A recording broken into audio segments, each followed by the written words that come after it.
Hello and welcome back to Jacob's Toys. This is my 2021 recap video for Marvel Legends.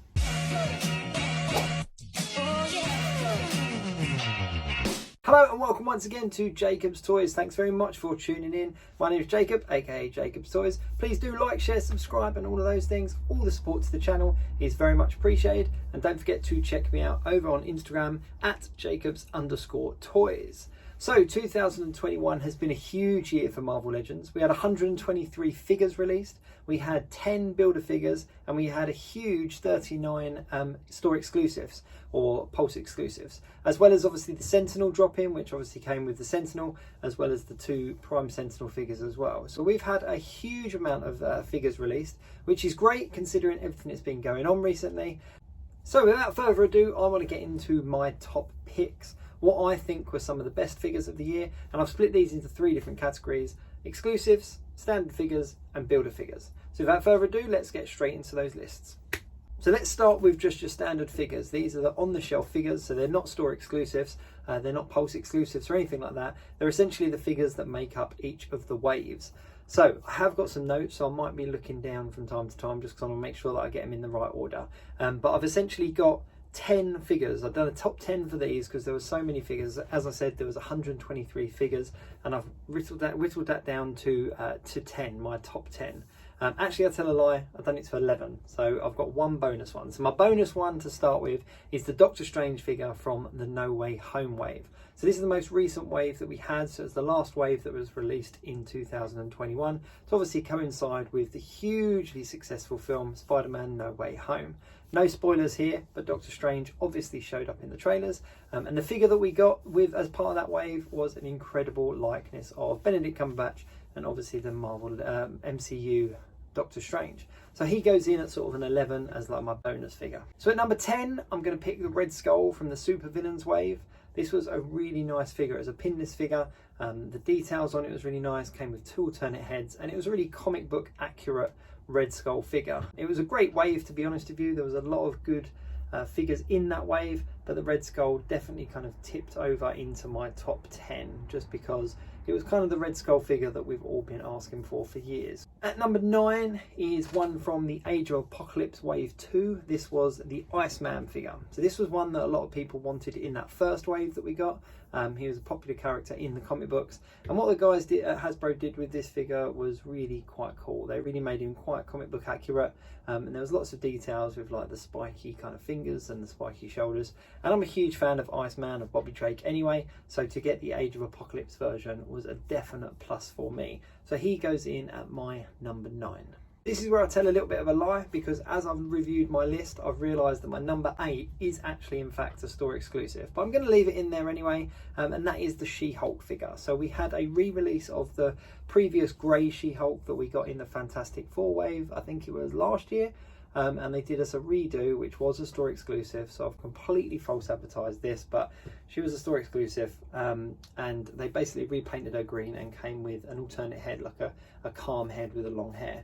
And she was just really cool. So even though she was just an exact replica of the grey one, just with a new paint job, she was definitely a cool figure to have, and one that a lot of collectors were pleased to put in their collection.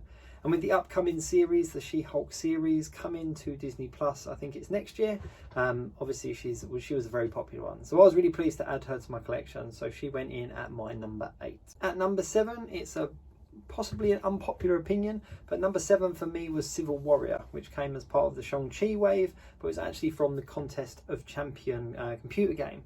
I just really like the design of this. Yes, it's just a repaint of a couple of figures that we've had previously, but it was just, there's something about the design that's just really cool, seeing that mashup between Iron Man and Captain America, and obviously in the computer game as well.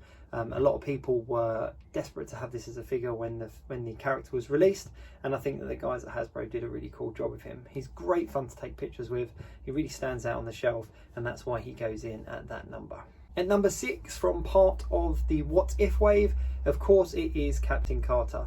The character Captain Carter kind of led the What If series, and she became a very, very, very quick fan favourite, as she was it was the first episode of the What If programme, but she was on all the poster art. And obviously since the TV show, there's been talk about possibly having Captain Carter come over into the MCU, and they've announced a comic book run for her as well, so she's kind of become canon. But she's just a really nice figure. The sculpt on the head is really nice, the body's really nice, costume's really nice, and I just think that it really kind of ticks all the boxes for what you would want in an action figure based on a television show. At number 5, as part of the Ursa Major wave, it is of course the modular Iron Man. And this as well was a figure that a lot of people have been asking for a long time. So to finally get the modular Iron Man was a definite plus. We kind of had sniffs and rumours that he was coming, and I think that the guys at Hasbro did a stand-up job with this one. He looks absolutely brilliant on the shelf. In at number 4, as part of the Disney Plus wave, is of course Wanda from WandaVision. Now, we actually only saw her in this costume right at the end in that final episode, and I would say spoilers, but WandaVision's been out for ages, so if you haven't seen it by now, what have you been doing? Go and watch WandaVision, it's incredible. But actually having Wanda in that kind of final outfit, in the Scarlet Witch outfit, was definitely a great move from Hasbro. It's something that we all wanted. There are still quite a few characters from that show that we are hoping we see in action figure form. Agatha Harkness, just saying, I don't think I'm alone when I say that. And so into the top 3. And again, I've kind of picked an exclusive for my number 3, so I do apologise. But in number 3 is the Winter Soldier redo, which actually branded up in the boxes the Falcon and the Winter Soldier. And that, of course, is because of the flashback scenes. But this is a character that we got, a figure that we got originally as part of the Captain America Winter Soldier wave. And it's a great figure. It still looks really good on the shelf, but it was definitely dated and was definitely due an update. So to have an update on that figure was absolutely brilliant. And when they released the promo art for it, it definitely ticked all the boxes and got a lot of people excited. And it was one that came in right at the end of the year. So at number 2, another one from the What If wave, it of course is the zombie Captain America. Now, the actual character in the show didn't have much more than a couple of minutes of screen time, but the Zombies episode, was a massive fan favourite, obviously based loosely on the comic books of the same name. But the zombie Captain America, there was just something really cool about that figure. All of the details and the extra sculpting that went into him definitely made him a standout figure of that wave. Really hoping that we're going to get a few more of those figures, with Marvel Zombies obviously being penned as something that's coming out in the future. I'm really hoping that we get maybe a full set of Marvel Zombies.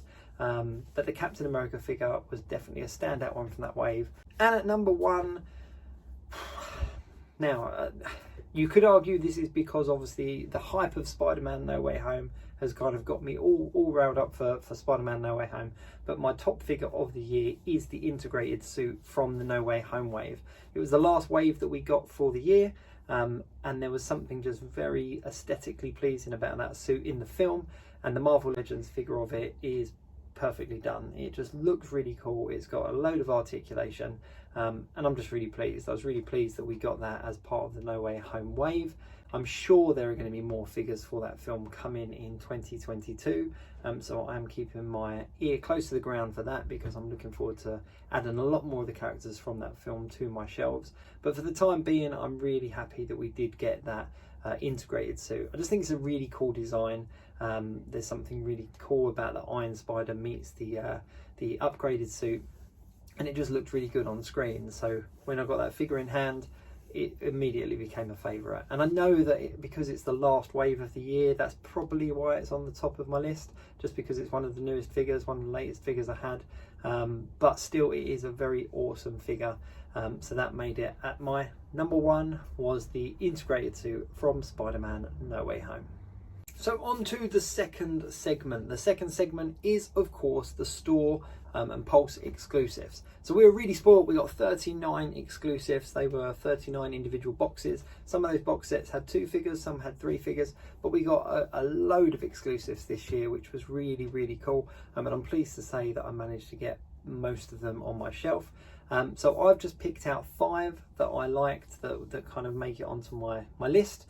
So let's go over those now. Now, I know that I've put 2 onto my main list, so it is cheating a little bit, but there were 5 that I wanted to put in an exclusives only kind of countdown. So straight away at number 5 was the Red Guardian and Melina 2-pack from, of course, the Black Widow movie that we got earlier this year. It was an excellent movie and I loved the characters in it.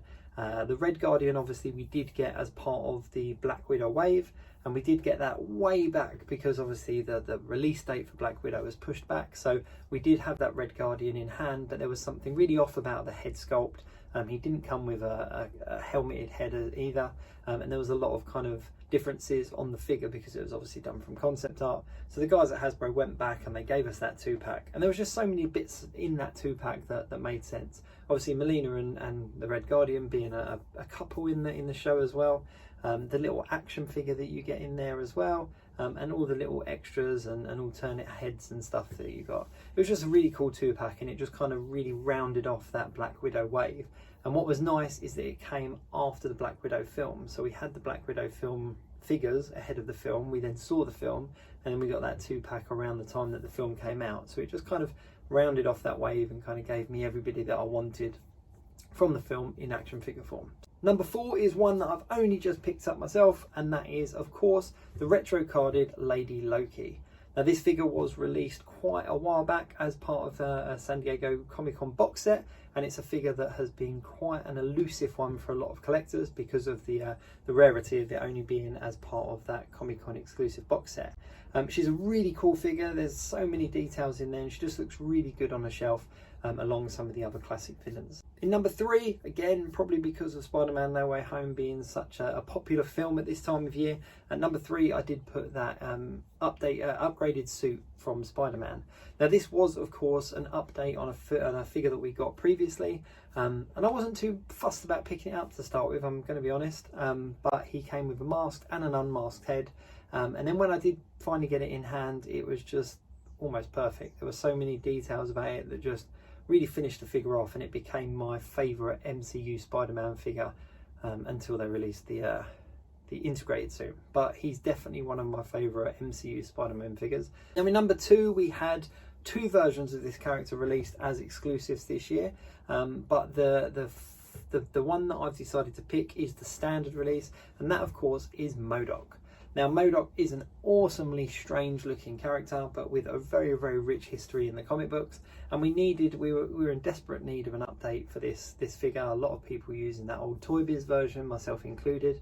So when they released the Marvel Legends one from Hasbro, very quickly picked it up and absolutely loved it. As there's something so cool about it. It's just big, it's bulky, it's not very articulated, but it comes with a bunch of little quirky bits like an interchangeable face and stuff. So MODOK made it there on my number 2 spot, and I was very fortunate that Hasbro then also sent me the World Domination set as well, so I got the kind of rockabilly rock star version of MODOK as well, and I'm going to admit, having both of them on the shelf, they just look really cool next to each other. And number 1, probably an unpopular opinion, but for me my favourite exclusive of the year was the Pulse exclusive retro carded Spider-Man retro carded Venom figure with the cell shading. Now it did have its flaws, so it had like the holes here, the peg holes on its shoulder and stuff, but we finally got a decent, bulky, comic book accurate Venom, and there was something very nostalgic about the way he looks. He poses really nice, he photographs really nice,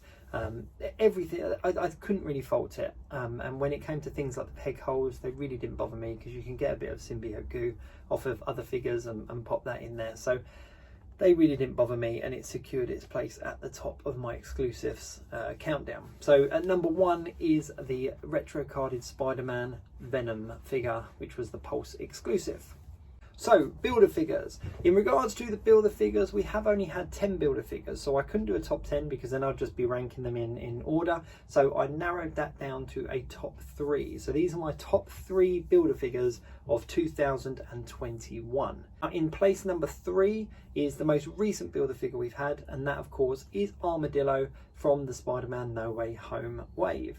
Now, there's no spoilers here, but the builder figure was obviously a comic book character, not a film character. And the Marvel Legends the guys at Hasbro, for those of you that don't know, do mix them up. So just because it's a No Way Home wave doesn't mean that the builder figure is something from the film. Although there was a missed opportunity there, you could have made it Doc Ock. I'm just saying. But I'm sure you've got plans for that. There's something really cool about this builder figure. He just kind of does what you want a Build-A-Figure to do. He's big, he's bulky, he's menacing, he looks huge compared to the rest of the figures in that wave, and the details on him are really nice as well. And he's just kind of a bit crazy. He's not a character that if you released as a deluxe, people are necessarily going to buy. So to get him as a Build-A-Figure was a real bonus. And he's just, yeah, he's just a cool, big, bulky figure, which I was really pleased to add to the shelf. In number 2 from the Age of Apocalypse wave, it of course is Colossus. Now there's something about this figure as well that was just so big and overbearing. I think that if he was released as a deluxe, people still would have bought him. If he was released as part of a 2-pack, people would have still bought him. But the fact that the guys packaged him in as part of the wave to give us that extra character from the Age of Apocalypse was absolutely fantastic. Now, at number 1 on my Build-A-Figures top 3 is of course the Watcher from the Disney Plus What If wave.